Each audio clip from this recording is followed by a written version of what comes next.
Honest, courageous, and fair are the words that I often use to describe the men and women of the Tampa Police Department. They earn that description every day with the excellent work they do serving our citizens. As the chief of this agency, I expect and demand high standards from every man and woman that wears the Tampa Police Department uniform and serves this community.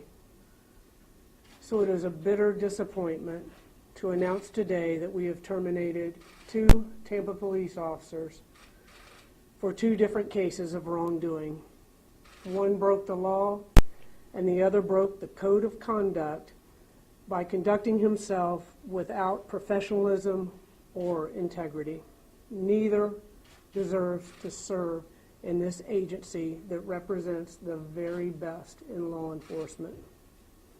2 years ago, our agency was engaged in the monumental task of stopping tax fraud that was exploding in our community. We learned 3 days ago from the IRS that on December 7th of 2011, one of our detectives removed IRS money orders from the evidence room and later cashed or deposited those into her personal checking account. Detective Jeanette Hevel stole $1,900 in tax dollars. We have investigated her case with the same diligence that we pursued every other offender stealing tax dollars from our citizens. Today, Detective Jeanette Hevel was charged with grand theft and booked into the Hillsborough County Jail. We have made tremendous progress in stopping the tide of tax fraud, so it is a staggering betrayal to have a member of the Tampa Police Department engage in this crime or any other crime. It will not be tolerated. Our citizens deserve the best, and as a chief, I will ensure that our officers serve our community, which makes the next case another enormous disappointment. The circumstances surrounding the high-profile DUI arrest in January of this year are a strong departure from the way that we do business. Starting with how the initial tip was handled to the loss of evidence after the arrest, this case violates many of the principles that are the foundation of our organization. I intended to have this case follow the normal investigative process, but as it has progressed, violations have been revealed that are alarming and require action now. As a result, Sergeant Ray Fernandez was terminated today from the Tampa Police Department. Sergeant Fernandez allowed a personal friend to exploit his official authority, which led to the DUI arrest. Fernandez was misleading about his contact with this friend in the hours before the arrest. Very recently, I learned from the FBI investigation that Fernandez also lied about his contact with Adam Philthought after the arrest. Sergeant Fernandez also showed his lack of integrity when he claimed that he accidentally deleted 96 text messages exchanged with his friend. Any teenager with a smartphone can tell you this isn't possible. Many of those text messages were followed by a flurry of text messages between the attorneys involved. This evidence shows that Sergeant Fernandez lost his impartiality and professionalism in dealing with this case. It is absolutely unacceptable behavior. As for the actions of Officer Timothy McGinnis, the FBI investigation shows that he followed the law in the direction of the supervisor. He did not have any contact with the tipster, nor is there any evidence that he was aware of the complicated plot behind this arrest.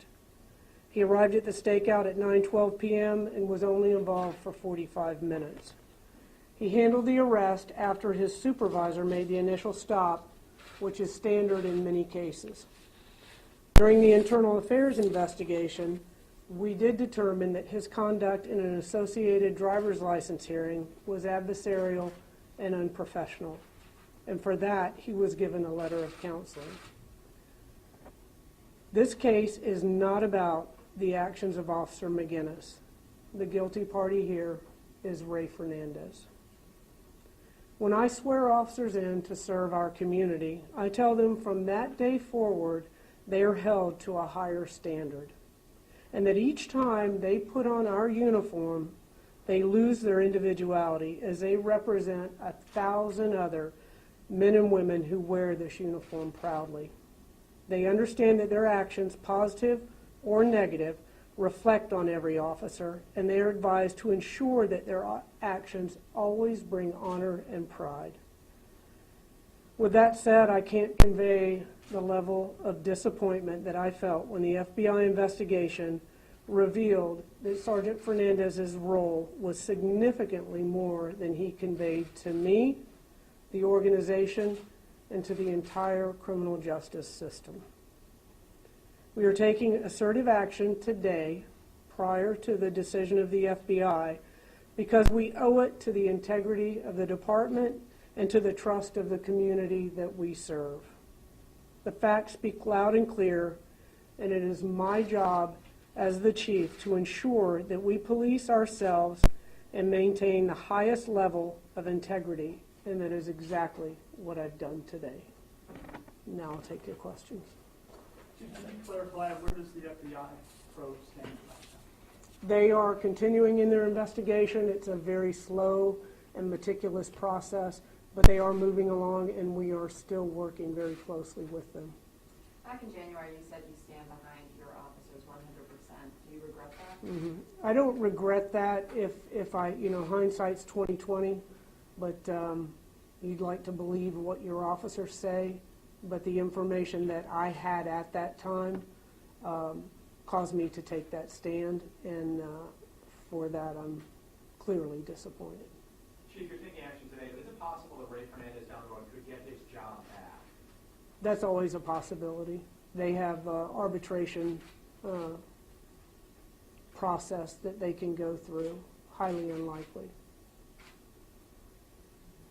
Given what's happened in Lakeland, Palmetto Police Department, your actions here today, do you worry that police officers, those that are doing a good job out there, are being painted with a broad stroke in a negative light, and that's making your job harder?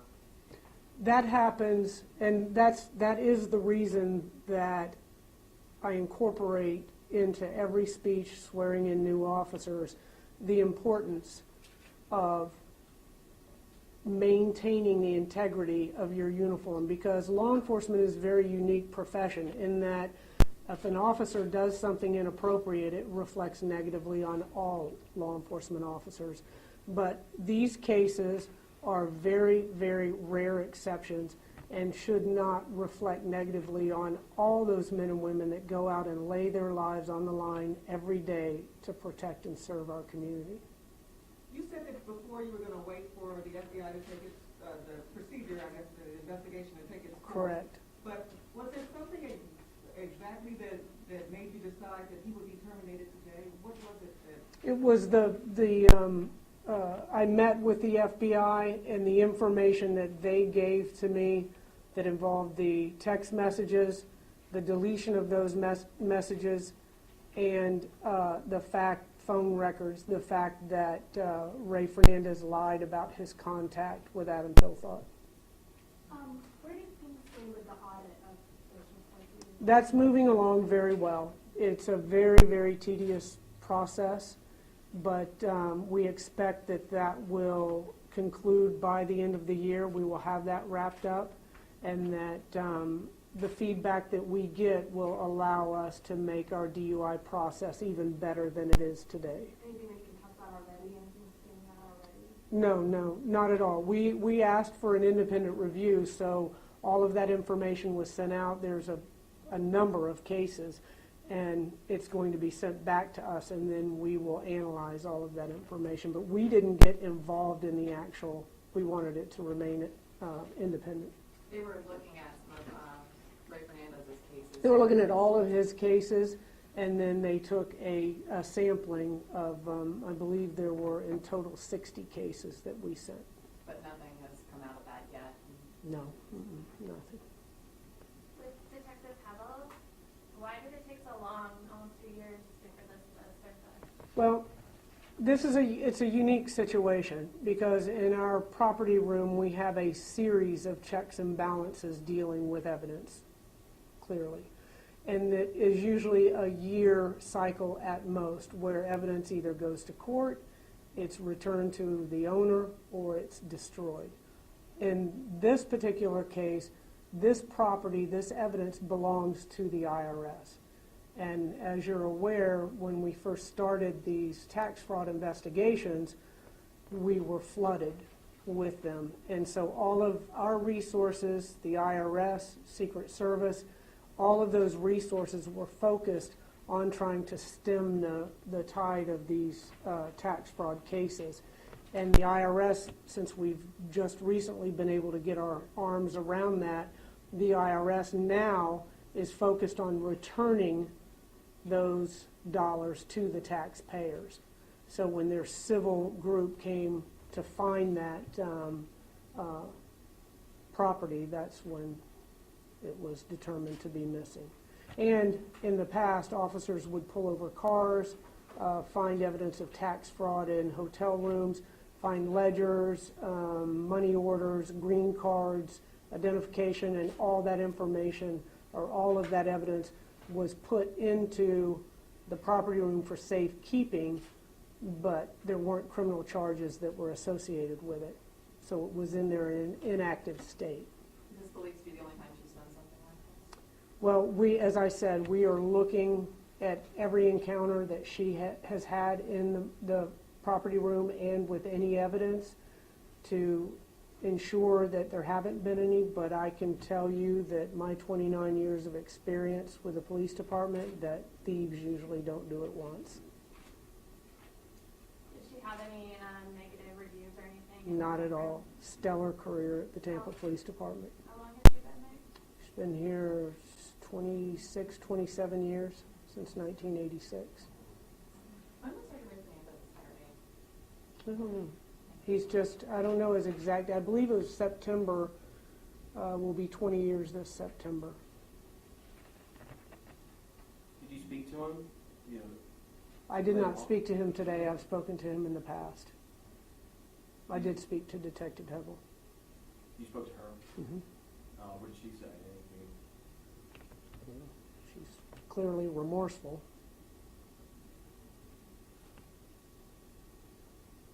All right. Chief, given that Fernandez is a sergeant, he was responsible for officers. As a bigger picture, do you feel like any ethics or any training might have been compromised because of his behavior? No, that would have reflected in the individual DUI officers themselves, and we haven't seen that. I believe that Sergeant Fernandez got caught up in this close personal relationship, and he allowed that to affect his integrity, and that is unacceptable in this organization. Chief, you had already touched on this a little bit, but can you just say again, you had initially said that you were going to wait until after the FBI concluded. Correct. Just again, why decide to make this action now? One, the FBI investigation is going to take much longer than anticipated, but most importantly, because of the information that was brought to light to date in their investigation, was enough for me to have to end his association with the Tampa Police Department now. Also, Sergeant Fernandez's attorney has said that he wasn't given due process. He wasn't given a chance to explain himself. What's your response to that? Was he? I guess is the question. He was, as far as the Tampa Police Department is concerned. He was given due process, as is outlined in our contract, and he was given the opportunities necessary. How's the decentralization going? Like, how would you? Actually, it's going very well. As you all are aware, we have decentralized a number of our resources very successfully. Robbery squads, school resource officers, burglary, a lot of those squads out into the districts, and we had discussed several times in the past that decentralization of the DUI unit, and it just never, it was pretty much 50-50 keeping them centralized and out there. But by putting them into the district, we have another layer of supervision, and they're out there working very closely with the officers on the street. So it's a force multiplier. You have those officers that strictly are assigned to DUI, but now they're out with over 200 other officers that will be more engaged in ferreting out DUI offenses. All right, thank you very much.